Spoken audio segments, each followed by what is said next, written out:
저는 올해 40번째 생일을 맞이했습니다. 소소하지만 소중한 축하를 받은 올해 생일은 그 어느 때보다 행복했고 기억에 남을 것 같아요.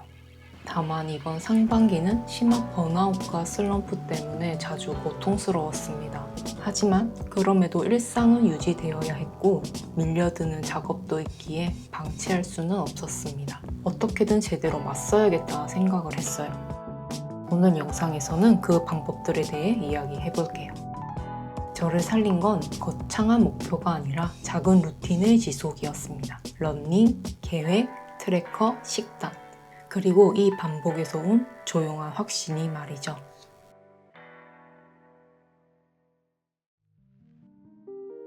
첫 번째는 체력 늘리기가 주요 목표였습니다. 그냥 운동을 해야 한다, 다이어트가 목적이 아니라 체력 자체를 키워야 한다는 것을 목표로 뒀어요. 생각보다 많은 문제는 이런 체력 관리가 안 된 것 때문에 일어난 것이더라고요. 다정도 체력이다라는 말이 있는데 저는 이 다정이라는 게 타인에 대한 친절뿐 아니라 자기 자신을 바라보고 돌보는 긍정적인 태도도 해당된다고 생각이 들었습니다. 그래서 이 태도가 부족하니까 슬럼프나 번아웃이 자주 오고 그 시기를 버티는 게 더 어려워진다는 걸 알게 되었어요. 다만 여기서 문제는 제 기질이 10분 이상 같은 행동을 하면 지겨움을 못 참는 것인데 특히 운동은 무엇이든 10분 이상 하게 되면 체력 여부 상관없이 그만두게 되더라고요. 그런데 오래전에 제가 그냥 살살 30분 이상 공원에서 뛰었던 기억이 났거든요. 그게 요즘 말하는 슬로우 조깅이더라고요. 그래서 무작정 아무 옷이나 입고 밖으로 나섰고 이젠 거의 매일 최소 3km, 약 25분 이상을 뛰고 있습니다. 단 대회를 나간다든지 더 빨리 뛰는 건 목표로 두지 않았어요. 저는 러닝을 성취가 아닌 습관으로 두고 싶었기 때문이죠. 최소 기준만 잡고 뛰었고 이제는 하루라도 뛰지 않으면 양치를 덜한 것 같은 찜찜함이 생겼습니다. 저는 이 찜찜함이 바로 습관의 본질이라 생각해요. 처음에는 다 합쳐도 월 2회였던 것이 이제 매일 뛰는 걸 앞두고 있습니다. 지루함을 통과하는 법을 달리면서 배웠던 것 같아요.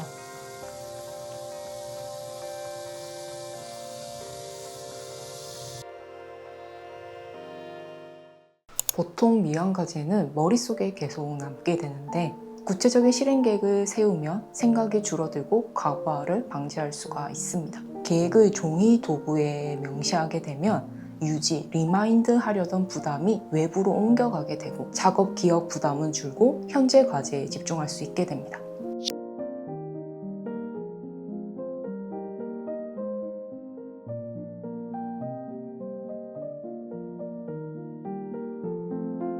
목공소에 큰 합판을 주문해서 벽처럼 사용하기로 했고요. 한 달 단위 일정 관리가 가능한 달력형 플래너와 건강한 습관을 트래킹할 수 있는 트래커를 배치해뒀고요. 그리고 해야 할 일들의 목록들을 분류해 작성을 한 후 배치했습니다. 그래서 매일 아침 계획을 세우기 전 생각 오프로닝을 보면서 계획을 세우며 끝! 현재에만 충실할 수 있게 되었습니다. 그리고 세 번째는 완벽성에 대한 강박을 줄이는 노력을 했습니다. 그게 가능했던 건 기록 조합을 통해서였는데요. 저의 경우에는 이렇게 모닝 페이지, 30일 3L 트래커, 하루 정도는 플래너 이렇게 세 가지 조합을 사용하고 있습니다. 처음에는 모닝 페이지입니다. 기상 직후 물을 한 잔 마신 다음에 저의 가장 솔직한 감정과 기분을 모닝 페이지에 옮겨 적는데요. 이런 식으로 쓰고 있습니다. 일어나자마자 기상 시간을 쓴 다음에 오늘 가장 우선할 일들을 쓰고 5줄 정도의 모닝 페이지 글을 씁니다. 보통은 다른 분들은 한 3페이지를 쓴다든지 좀 양이 길잖아요.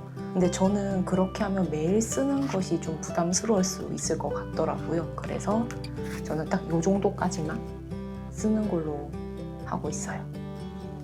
다음은 3일 30일 트래킹을 한 다음에 회고를 하는 것인데요. 3웰, 즉 건강한 마음, 건강한 체험, 건강한 움직임에 대해서 기록을 하고 있습니다. 이렇게 30일이 지나면 누적이 눈에 보이게 되는데요.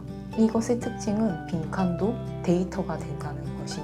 어디서 끊겼는지, 다음에 어떻게 조정을 해야 될지 가늠할 수 있게 되고요. 저는 이렇게 트래커를 쓰면서 배운 점 한 가지는 습관을 만드는 것은 완벽성이 아니라 연속성, 그리고 가시화라는 것을 알게 되었습니다. 그리고 타임라인과 데드라인, 우선순위에 따른 하루 스케줄링을 하는 것입니다. 타임라인으로 시간을 배치하고 데드라인으로 끝점을 정한 다음 우선순위로 가장 먼저 해야 할 일을 보호하는 것이죠. 우선순위는 급한 일에 끌려다니지 않도록 하게 하고 에너지를 핵심 과제에 먼저 배분하도록 해줍니다. 이러한 효과적인 시간 관리의 성공은 정신적으로 긍정적인 효과를 준다고 합니다. 마지막으로 네 번째, 식단. 식단은 석식장애 극복을 위해 해온 5년 전 노력부터 조금씩 바꾼 루틴인데 이제는 완전히 정착했습니다. 여기서 규칙은 3가지. 배달 음식은 먹지 않는다. 하루 한 끼는 건강한 재료로, 그리고 마지막으로 칼로리에 집착하지 않기입니다. 저는 밀키토도 써봤는데 그것보다는 능숙하진 않더라도 자기 손으로 직접 재료를 다듬어서 요리하는 게 여러모로 좋더라고요. 오늘은 아무런 양념도 안 하고 들기름에도 두부랑 표고버섯을 베이스로 부모님이 해주신 열무김치랑 그다음에 제가 제일 좋아하는 나물, 취나물. 오늘 아침은 달걀, 두부, 토마토, 그리고 느타리 버섯 가서 위에 아보카도 올렸고, 먹는 것이 바로 내가 된다라는 말이 있죠. 저는 그걸 몇 년 동안 여실히 느꼈습니다. 건강한 일상을 위해서는 본질인 식사가 건강해야 한다는 것을요.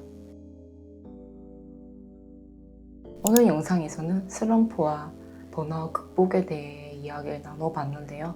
솔직히 말하면 저는 슬럼프와 번아웃을 완전히 극복하는 건 불가능하다고 생각을 합니다. 이것을 극복했다고 해서 또 찾아오지 않을 리는 없고요.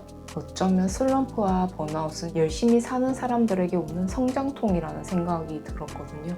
저는 오히려 성장하기 위해서는 이런 경험을 갖는 게 더 중요하지 않나 생각합니다. 성장통이 있었기에 그 다음은 성장이 있다는 뜻이니까요.